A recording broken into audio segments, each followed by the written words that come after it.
So the nominal sentence, part 1, lesson 6. Part 1 just means intensive 1. Jumla. That's what we're dealing with. We're dealing with sentences. Alright? We're dealing with jumla. What is sentence called? Jumla. Jumla. Everybody? Jumla. Now you know jumla? You know jumla? The website thing? Do you know the platform to design websites called Joomla? No? Yes. You know WordPress? Yeah, I know Pinterest? You don't know Joomla? Yeah. Blogspot? Yes? No Joomla? Anyway. Okay, so we don't have any computer scientists in the house. Right. What about Joomla? Did I take the word Joomla from Adam? No. Maybe they thought it's a sentence, like sense, something along those lines. Anyway, so what's a sentence called? Jumla. Everybody? Jumla. Jumla. Say? Jumla. Jumla. It's not the same as Joomla, right? That's the website. Sentence is Joomla, and the web platform is Joomla. So this is Joomla. Joomla, we have two types of sentences in Arabic. First one is ismiyya. Say? Ismiyya. Ismiyya. Ismiyya. And you know the word ism means?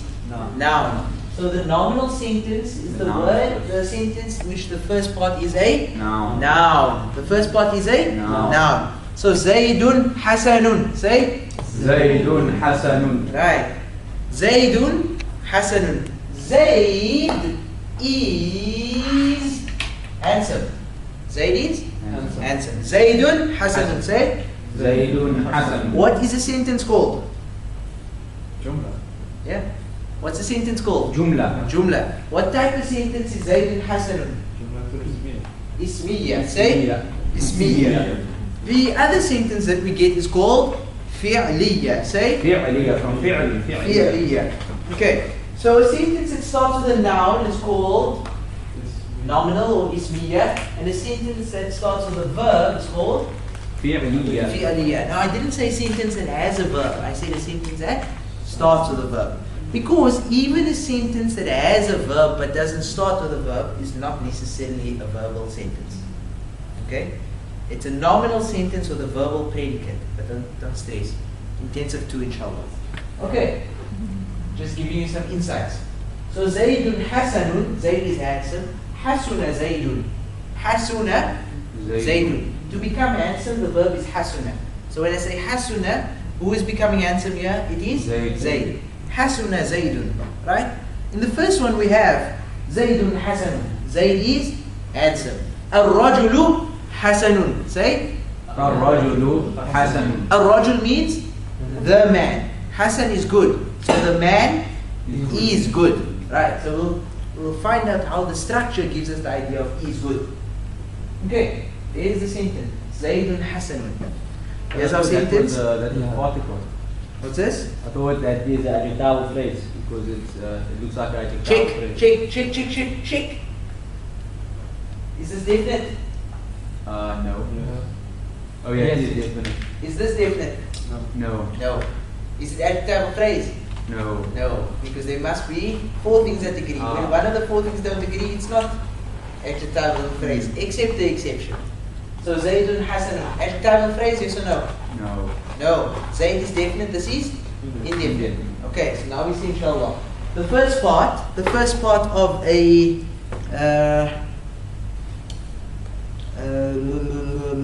what are we dealing with? Ismiyya. Okay? The first part of Jumla Ismiyya is called, what's it called? Subject. You see the number 1?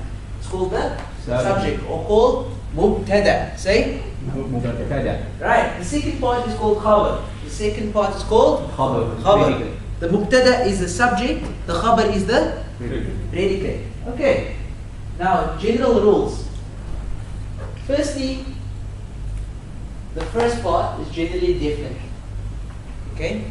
The first part of Jumla Ismiyya is generally definite. The second part is generally indefinite. indefinite. Why do I say generally?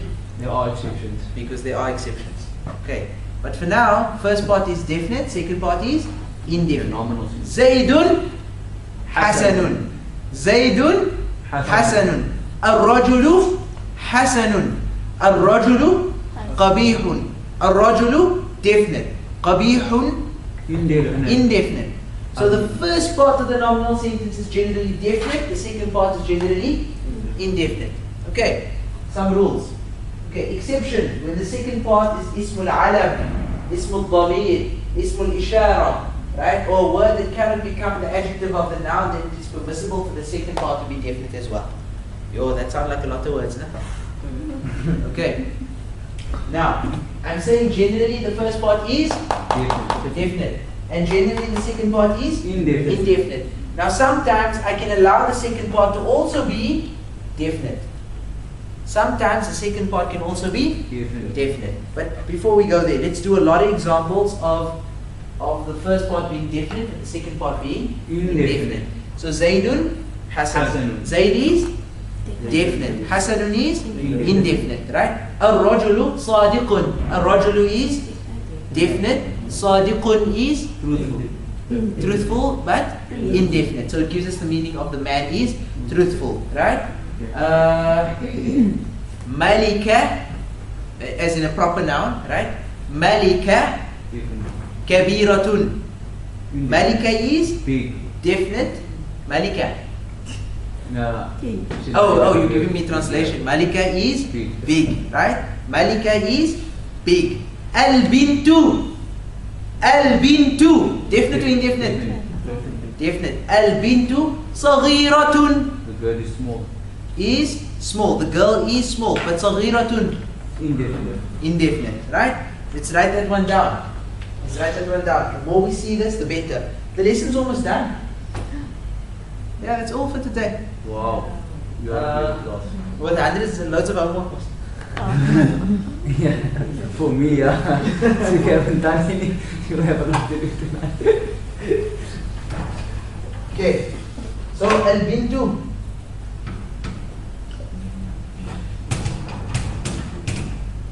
Al-bintu saghiratun.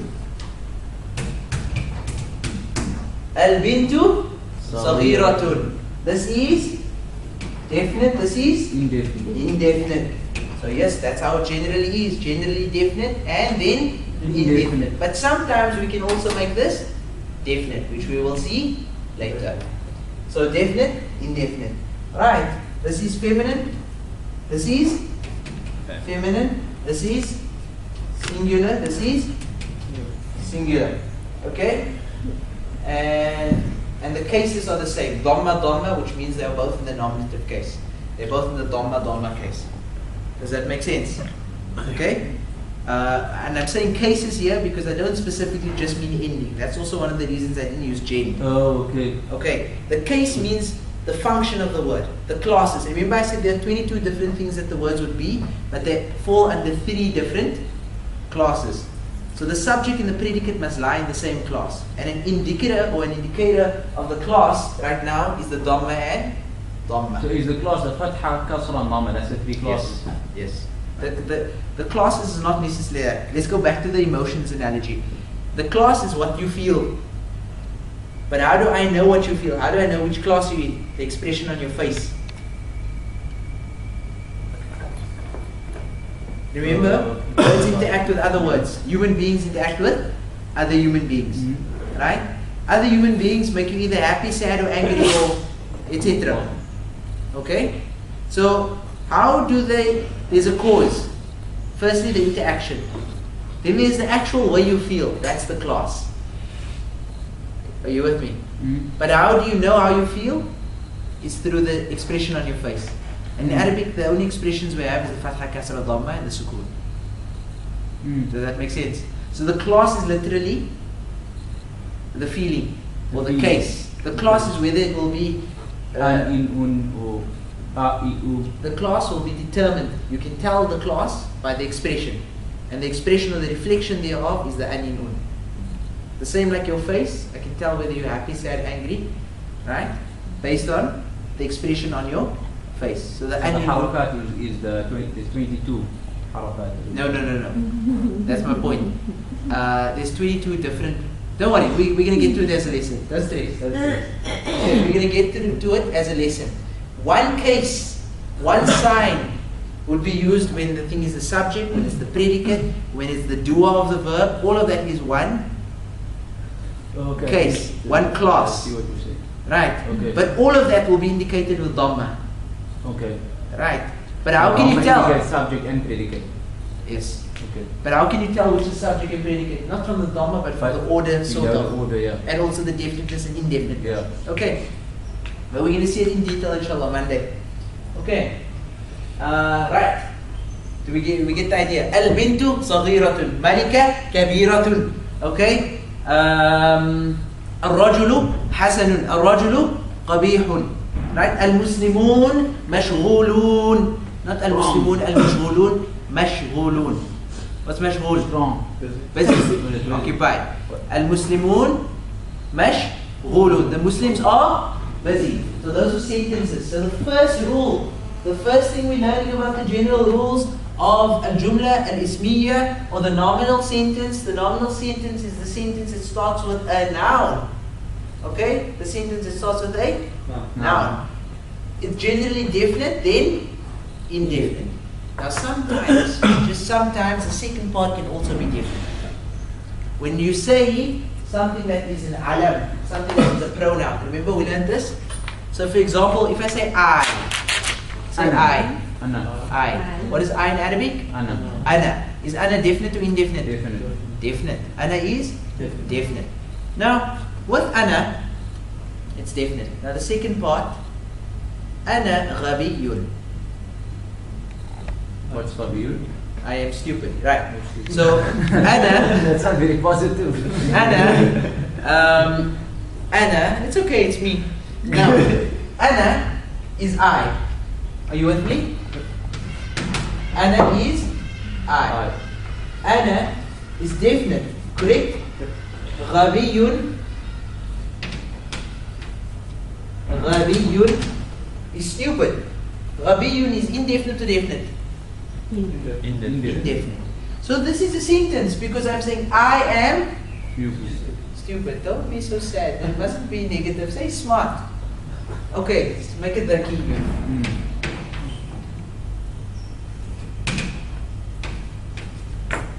Everybody, ana dhakiyun. Right, and for the females, ana dhakiyatun. Ana dhakiyatun for the females. For the males, ana dhakiyun. Right. Ana dhakiyun. Say. Ana dhakiyun. Right. And for the females, dhakiyatun. Dhakiyatun and dhakiyun is indefinite. Ana is definite. Simple. I put a definite, then indefinite, I get sentence. Simple, right? Definite plus indefinite equal sentence. Ana definite, dhakiyun, indefinite. Ana dhakiyun, I am smart, intelligent.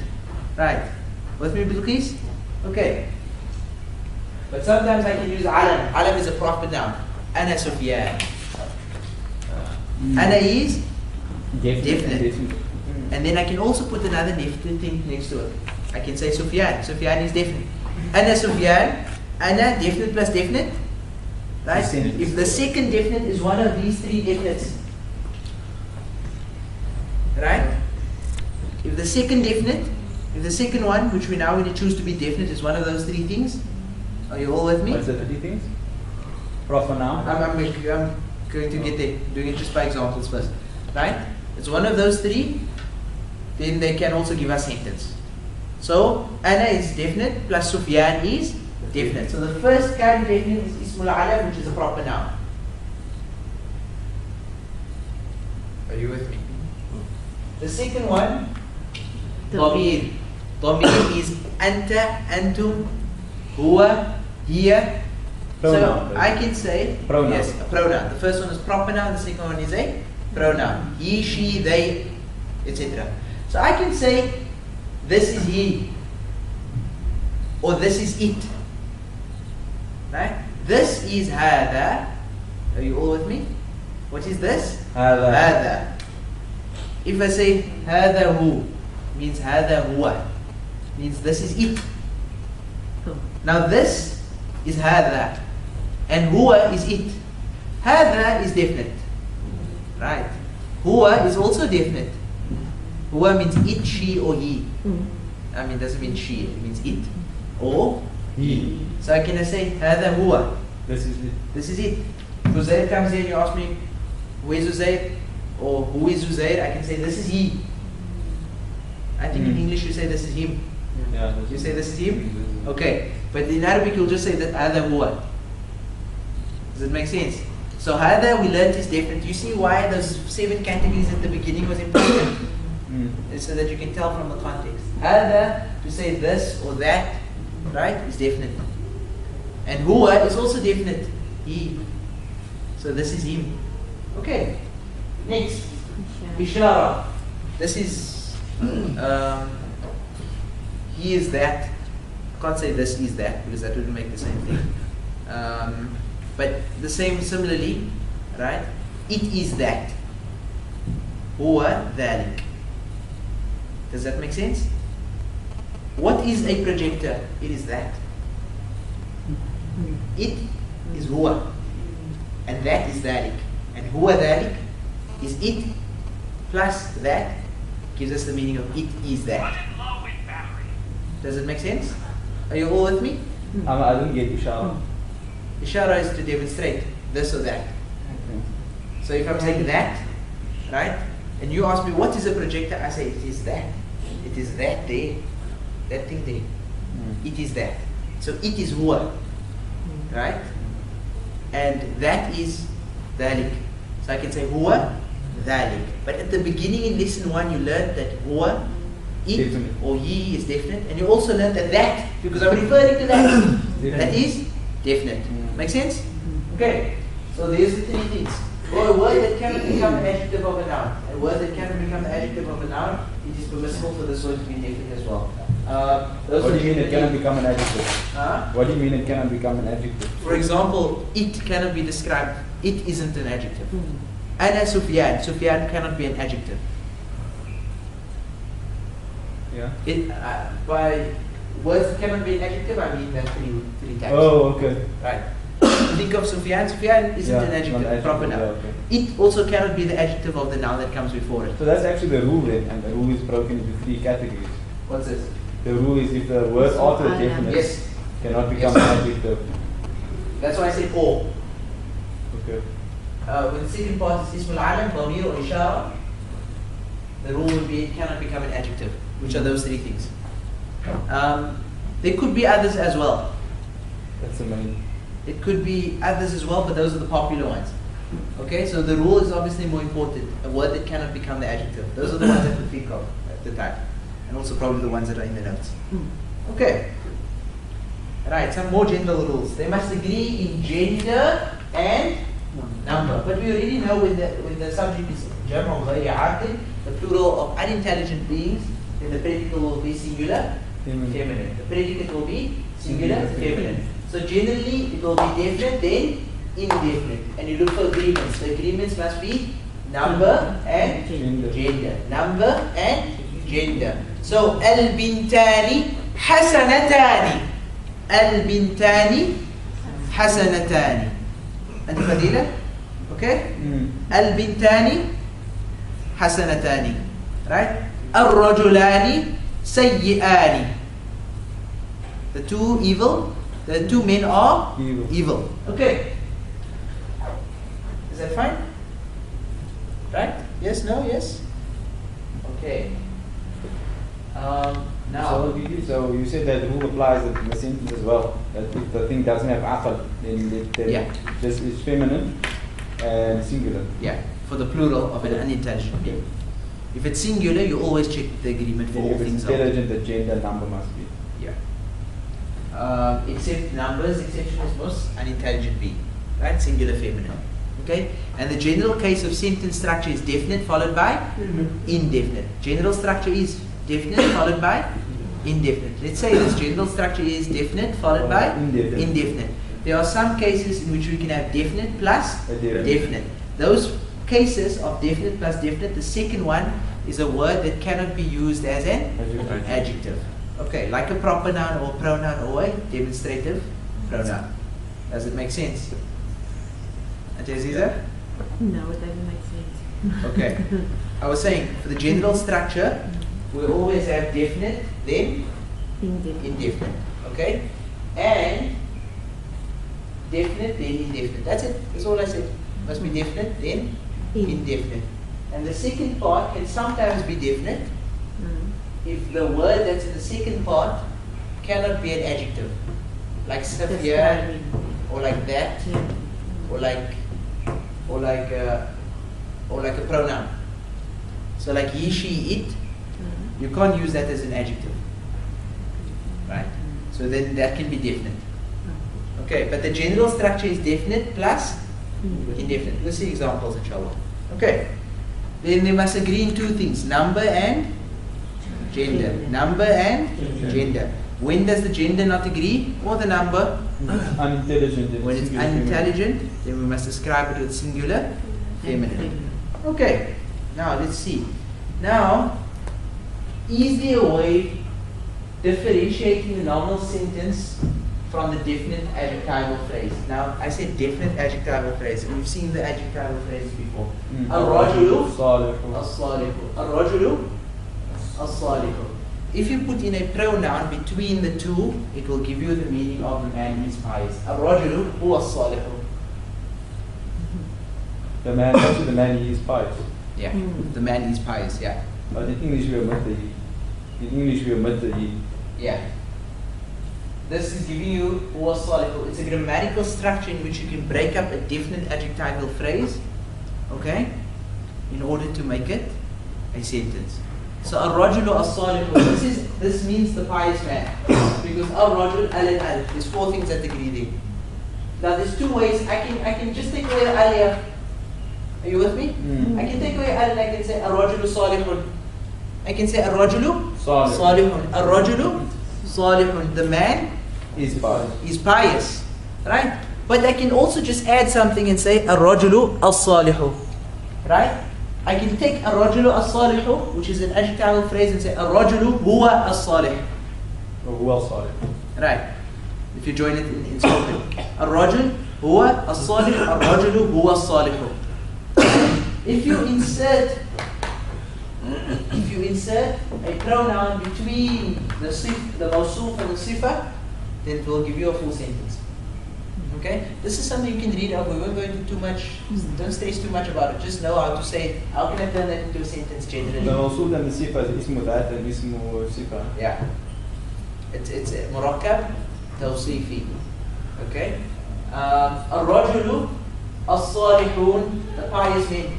Ar-rajul ar-rijalu as-salihun. This means the pious men. Okay? Here we say ar-rijalu humus salihun. It's giving us the meaning, the men are pious. I can also say ar-rijalu, and I can cut out that. Now I have a definite with indefinite, and it gives me the same. A definite with indefinite, and then it gives me the same meaning as the men are pious. Then I'm just following the definite plus indefinite structure. Right? If I have sifa and mawsuf, or mawsuf and sifa, and I insert a pronoun in between, I can also get the definite plus indefinite meaning. Does that make sense? I can say ar-rajulu salihun. Right? Ar-rajulu as-salihu. I can say ar-rajulu salihun. I can cut out that. Okay, I can cut out this. Then I get ar-rajulu salih, and I put the un name. Salihun. Then that's definite, and this will be indefinite. And definite plus indefinite give me that meaning. Okay. And another way to change that into that meaning is I can just add huwa or humus salihun. I can add a pronoun, whichever fits. So, al-bintu as-saghiratu.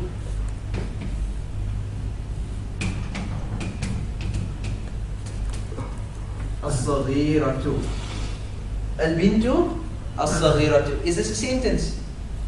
No. No. Because it's adjectival phrase. How can I make it sentence? I can say I can drop the Al-bintu saghiratun. I can say al-bintu saghiratun. That will now give me the girl Is small. Boys, are you okay? Yeah.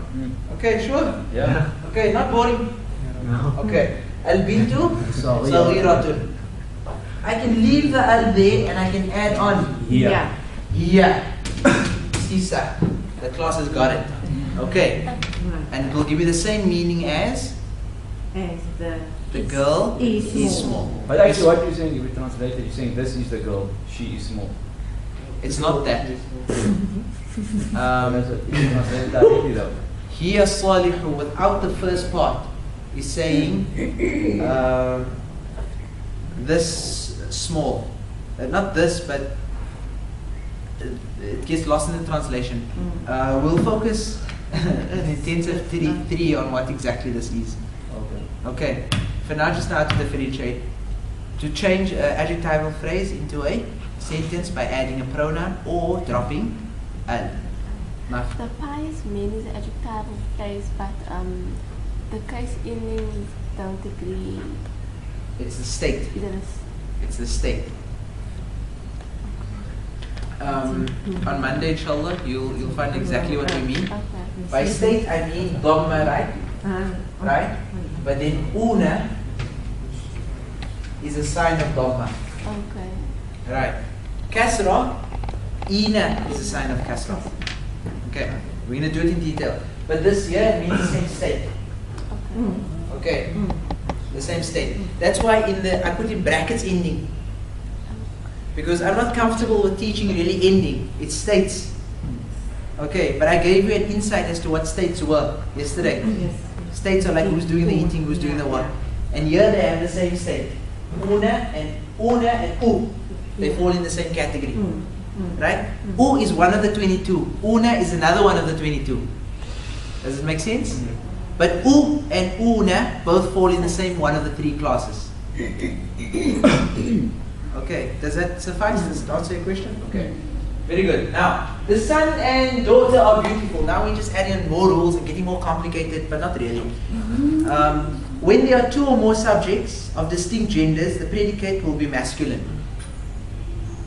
They must still agree in number, but now if I want to talk about this class, and I want to tell my friends, my class are very intelligent, okay? Right? I want to say my students.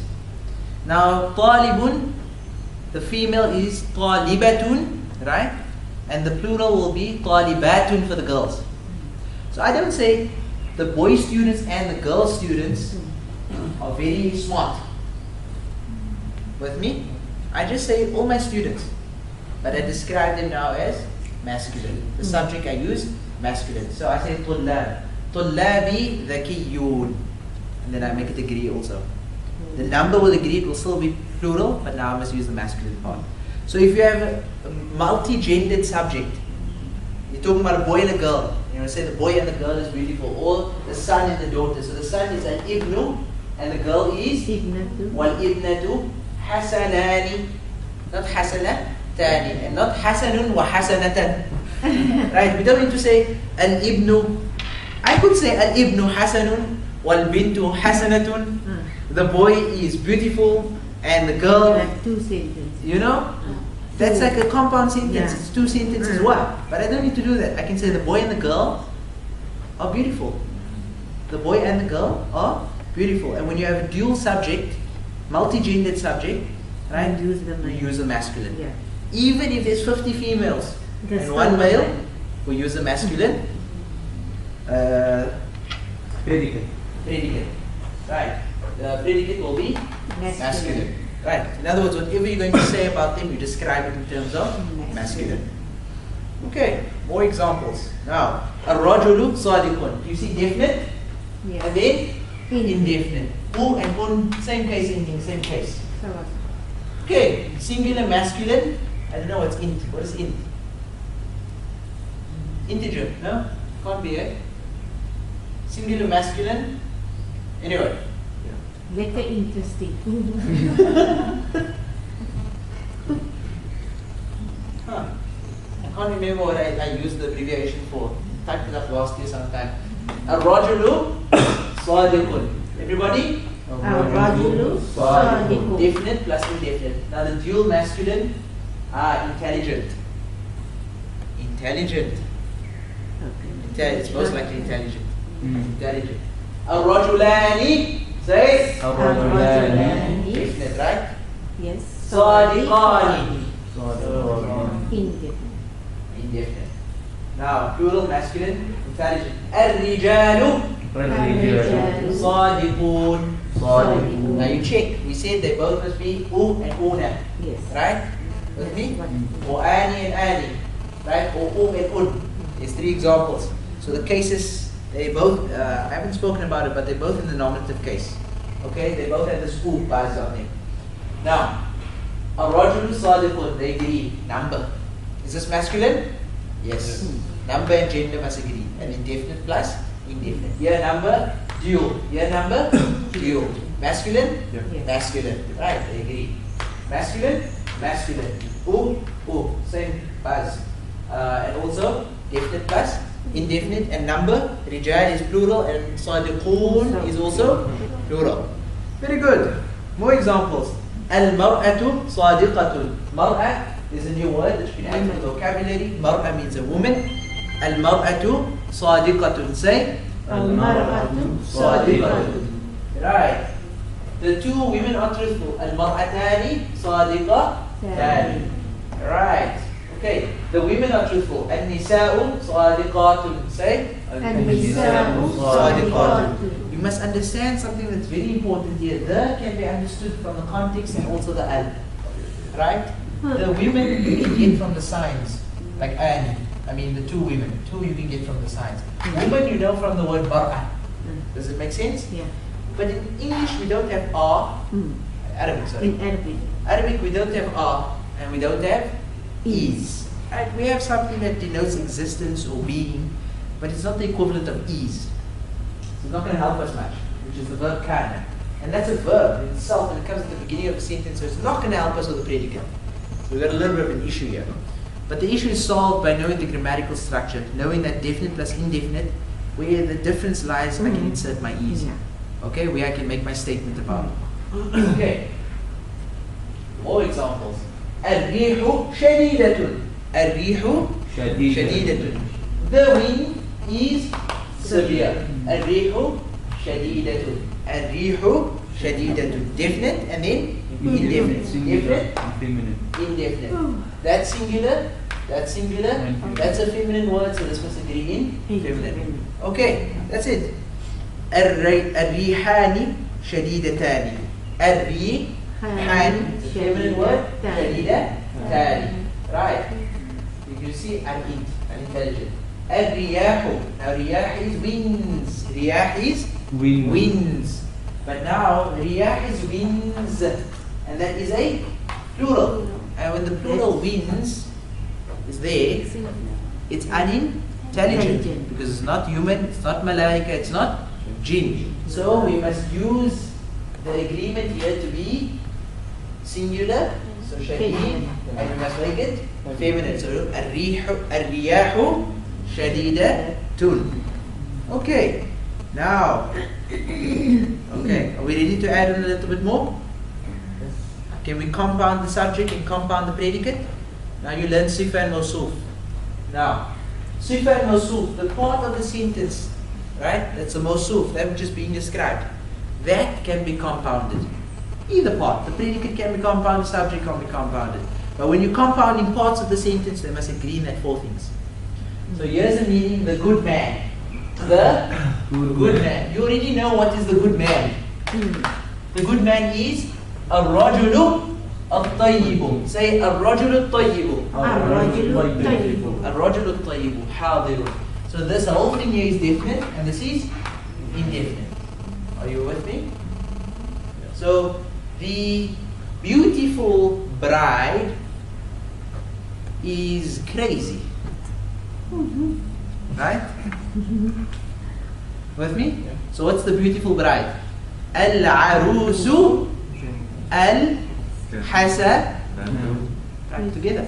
Al-arusu al-hasanatu. Al-arusu al-hasanatu. Al-arusu al-hasanatu. So al-arusu al-hasanatu is definite and definite, but that compound, that part there, is called the mawsuf. That's the ism with that part. right? And then the ismu sifa, that whole thing together now, sifa and mawsuf, which is murakkab, tawsifi. Tawsifi, right? Al-arusu al-hasanatu, and I want to say she's crazy, now I must add the indefinite part. And majnoon, right? So how do I say? Al-arusu al-hasanatu majnoonatun. Al-arusu al-hasanatu majnoonatun. Must I write it down? Okay.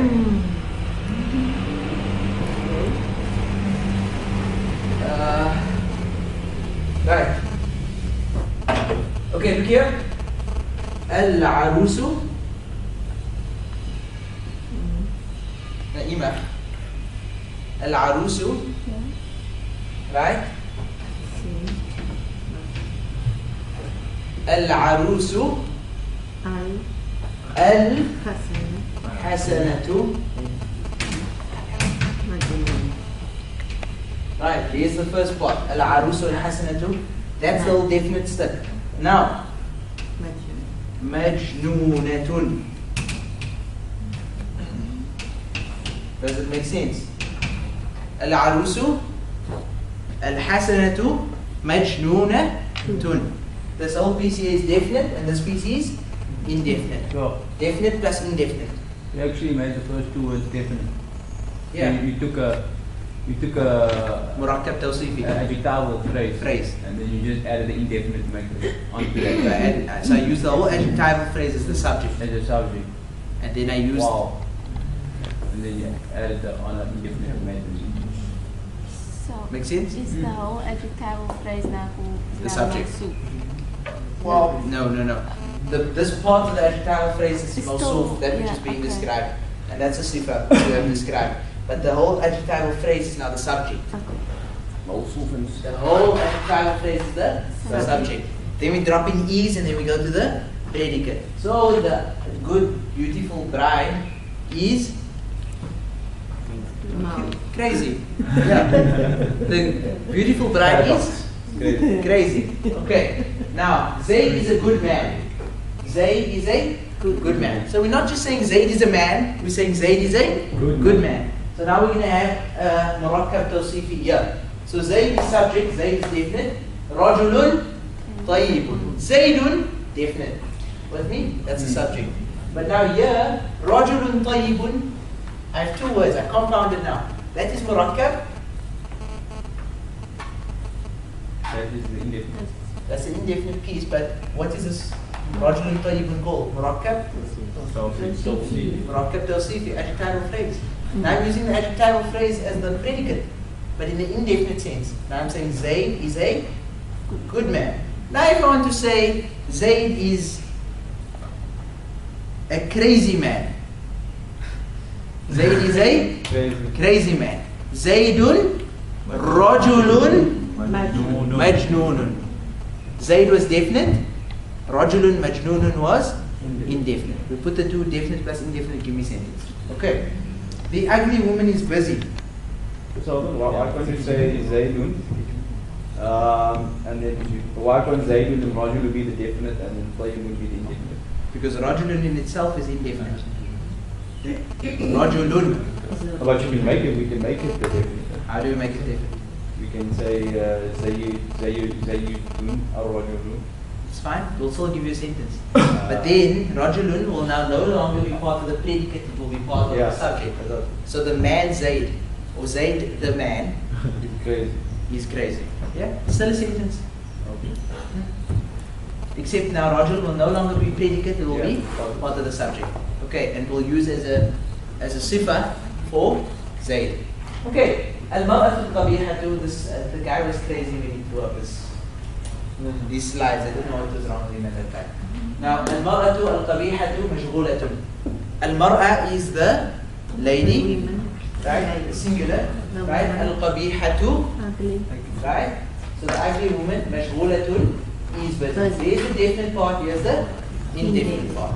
Okay, negating the nominal sentence. You just add ma or you add laysa. You know how to build a sentence now, right? Yeah. You add ma before the subject and be. You add ma before the subject and be before the predicate. Ma and B. Ma plus B. So ma ana. Ana qari'un. Ana qari'. I am a reader. Right? When I say ma ana biqari'in. Ma ana biqari'in. So now you will notice that this B is like the human beings that interact with the words that cause the different emotion. Does it make sense? Like the word here, Zaydun alimun. Let's write it down. Zaydun. Zaydun. Zaydun. Everybody say? Zaydun alimun. Definite plus indefinite. This means Zayd is. Quickly. Zayd is what? Yeah. Zayd is what the meaning? Zayd is learned. Zayd is learned. Remember we learned the word alim means learned. So Zaydun alim means Zayd is learned. When I say Zaydun alimun, I want to say Zayd is not. So I just add in here ma. So ma Zaydun. So it makes it negative. Yes, ma plus B. Makes Ma it goes before the subject and B goes before the predicate. yeah. Okay, so here I will add B. So ma Zaydun bi'alimin. Ma Zaydun. Be alimin. Right. Now do you see the B has caused the alim to not go mun but min. So the B is like the interaction, one of the other human beings. Right? The alim now feels like something else, right? But his feeling is expressed by the kasra. Laysa Zaydun bi rajulin qabihin. You can use ma or you can use laysa to negate the nominal sentence. Now that you know how to make nominal sentences, you also know how to negate a nominal sentence. We add ma before the subject and B before the predicate. So if you add ma before the subject, B before the predicate. Laysa before the subject and B before the predicate. The B is causing this kasra. So here we add Zaydun alimun. But when I change it to ma Zaydun, it goes to bi alimin. Billahi. Right. After B, the word after B will always have kasra. Okay? So for now, just remember, most often B is added to the predicate, which changes the case of genitive, which in our case now is indicated by a kasra. Okay. So ana majnoonun. I'm crazy. I am crazy. Not crazy. Ma ana bi Majnun. majnoonin. Right, double kasra. Ma ana bi majnoonin. Fadila? Okay? Okay. Now, the last thing. Inshallah. I hope it's the last thing. I said the lesson. That was the end of the lesson at the beginning of the lesson. But anyway, when I have a word like al-ardu mudawwaratun, you see? Al-ardu mudawwaratun. Al-ard means the earth. Mudawwaratun means round. The earth Is round. is round. Why? Because I have definite, Indefinite. indefinite. That structure gives me the idea of ease. Okay. Now when I say definitely, undoubtedly, indeed, verily, Inna. I add on Inna. inna. What do I add? Inna. Inna will always cause the word afterwards to take the accusative case. Right? Readily.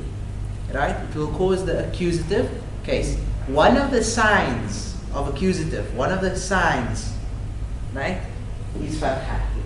So when I say inna, if I say as-sa'atu atiyah, as-sa'atu atiyah, what does this mean? We've already seen al-ati. As-sa'atu atiyatun. Time. As-sa'atu, the hour, meaning al-qiyamah. The hour atiyatun. Atiyah is future. Now that means it's coming in the future. Right. Now if I want to say undoubtedly, definitely, it's coming in the future, I add on Inna. everybody? Inna. Inna. I add on inna. But after inna causes the word after it to become fatha. Now do you see? The cause is inna. The emotion is accusative. Understand? The grammatical state, the emotional state is accusative, and the reflection is the fatha. Does it make sense? Yeah. Sufyan, okay? Right? Okay, good. Guys, fine? What's Okay. the emotion? The emotion, What's the emotion? the accusative case. The accusative case, well, the predicate remains unchanged.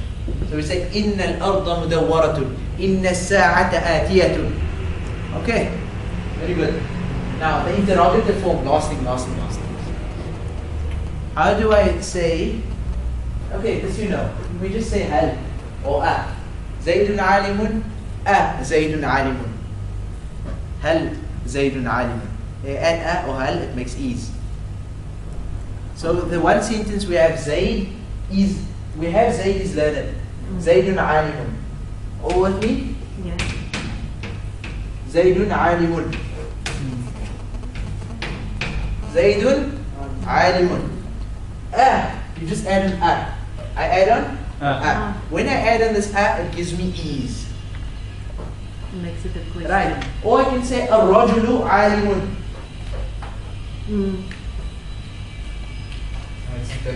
Now, ar-rajulu alimun. The man is learned. When I add on hal or a, hal, use the hal more with, like, you know, sounds of a definite, like al.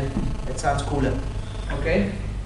And you know here this is sukoon, but we know if the sukoon comes before after the wasl, this must take kasra. The proper word here is hal, but I pronounce it as halir rajulu. We learn pronunciation, halir rajulu alimun. So how can I negate the sentence? I say ma and b. Ma and laysa with b. Ma or laysa before the subject and b before the predicate. Okay? How can I make a sentence undoubtedly or emphasis or add truth? I add inna. And how? The Kasra. must change. Kasra. The fatha must change to, the dhamma must change to fatha. Right? What happens with the predicate when you're saying ma ana biqari in? Right? The predicate must change to kasra when you negate it. Right? When you have inna, the subject Goes to a. will take a. Accusative case. Okay? Now, how do you make it a question? You add on a or hal. Okay. We can go over the vocab list. What's the time?